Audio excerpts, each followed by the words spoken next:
em que consiste a verdadeira lei de Deus. No Velho Testamento, vimos como que uma reafirmação dos mandamentos,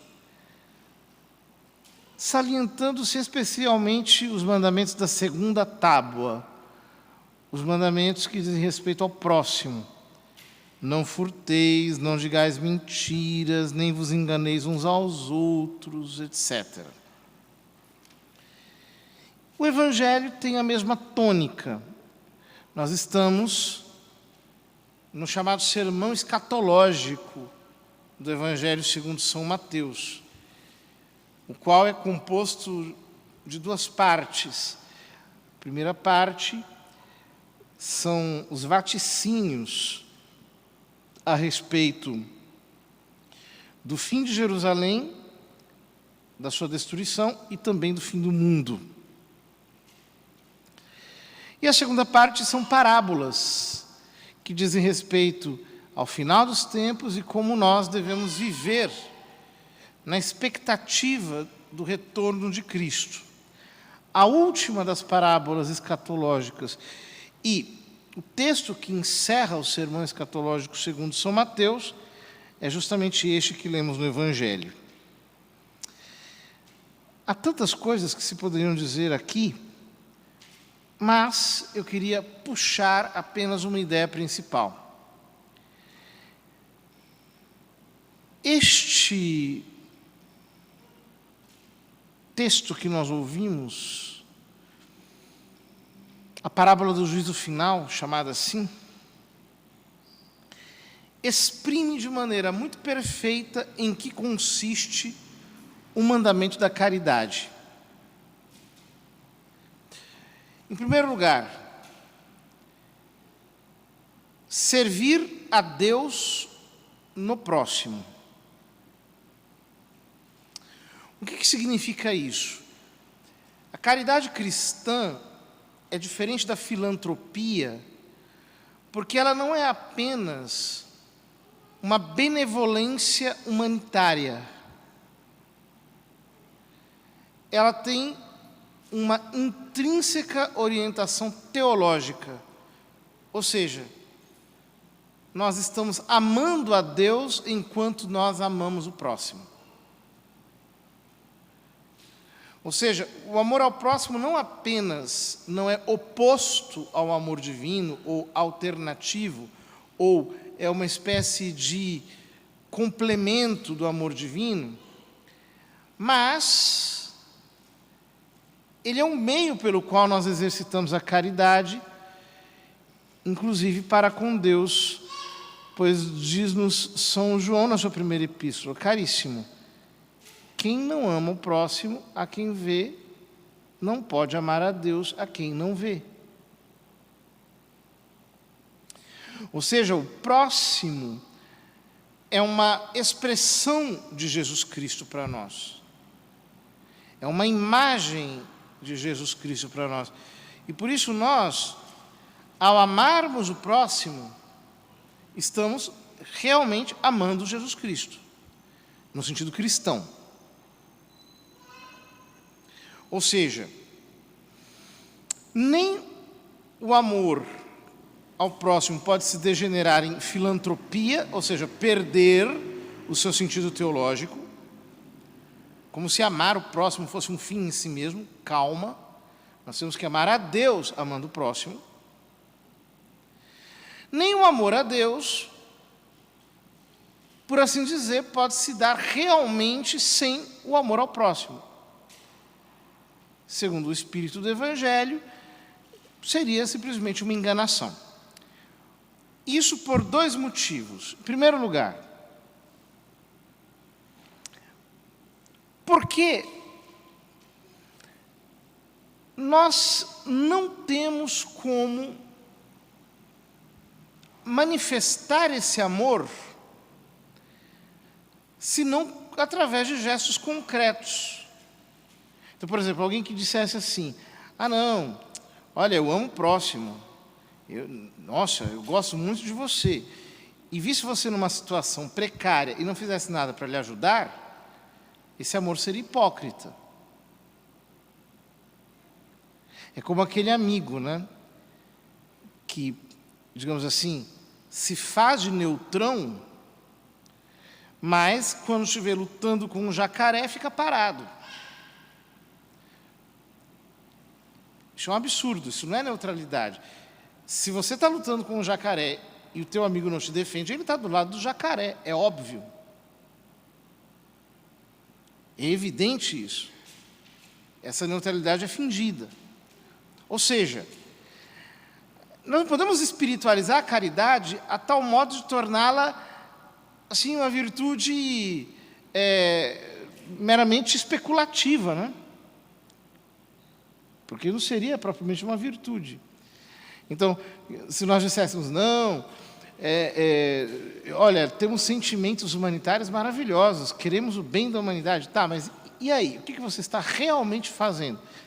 Nada. Qual é a sua preocupação?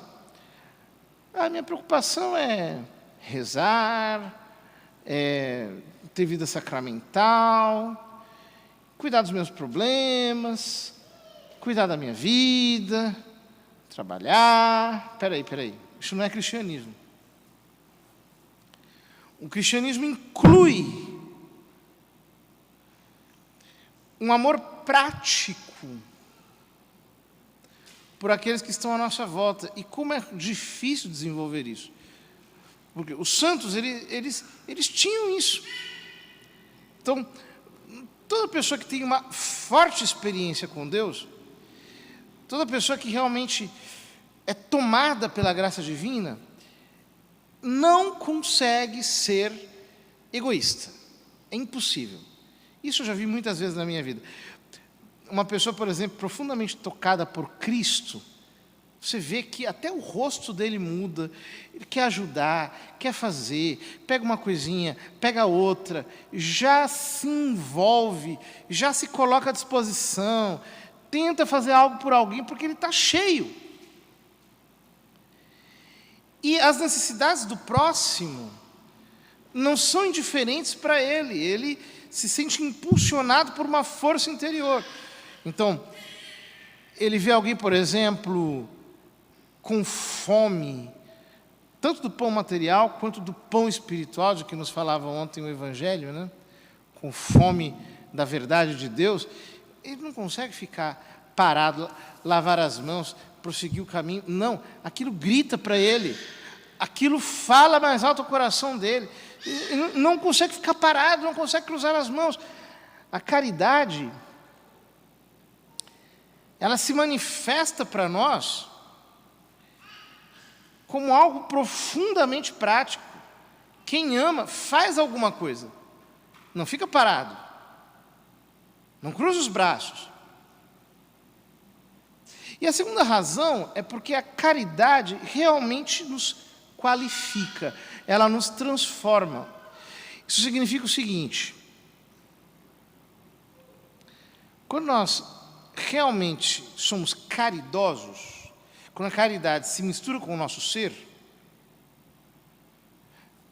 ela sai de nós com a mesma espontaneidade com a qual o suor sai do corpo, com a qual uma maçã sai da macieira, com que uma uva sai da videira, com a mesma espontaneidade.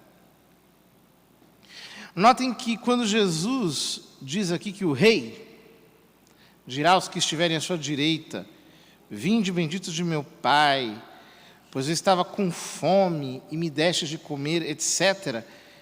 Eles lhes responderão: quando foi que te vimos com fome? Quando foi que te vimos com sede? Quando foi que te vimos nu, preso, doente? Quando foi? Por quê? Aqui, no texto do Evangelho, eles são tão ignorantes. Eles parecem nem saber que estão fazendo aquilo por Cristo. Por quê? Por um motivo. Quem é bom, produz bondade. Quem é caridoso, produz caridade. Assim como quem é santo, produz santidade. Isso é espontâneo. Isso não é autodeclarado, não é trombeteado. É natural. É natural. Algumas pessoas perguntaram a Madre Teresa, né? Uma vez, Madre Teresa de Calcutá estava lá e um repórter, né, quis fazer uma entrevista com ela. Ela disse, não, imagine, não tenho tempo para isso. Então ele disse, mas Madre, e se eu ficar aqui com a senhora? Enquanto a senhora vai trabalhando, eu vou conversando. Eu fico aqui vivendo a vida da senhora algumas semanas.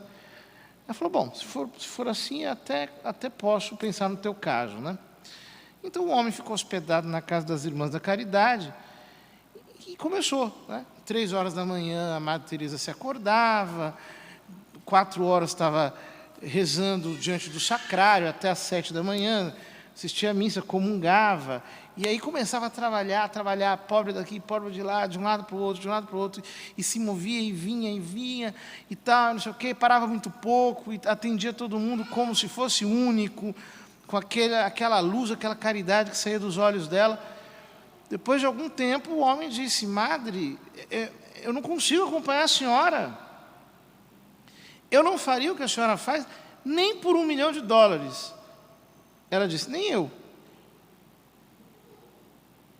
Ela não estava fazendo por $1 milhão, ela estava fazendo por Deus, que ela estava contemplando naquelas pessoas a quem ela estava servindo.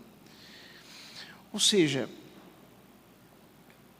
ela não se autoproclamava, ela não achava que estava fazendo algo de extraordinário, aquilo não a ensoberbecia. Por quê? Porque a caridade é uma virtude que efetivamente nos qualifica. Ou seja, quem é bom, produz bondade.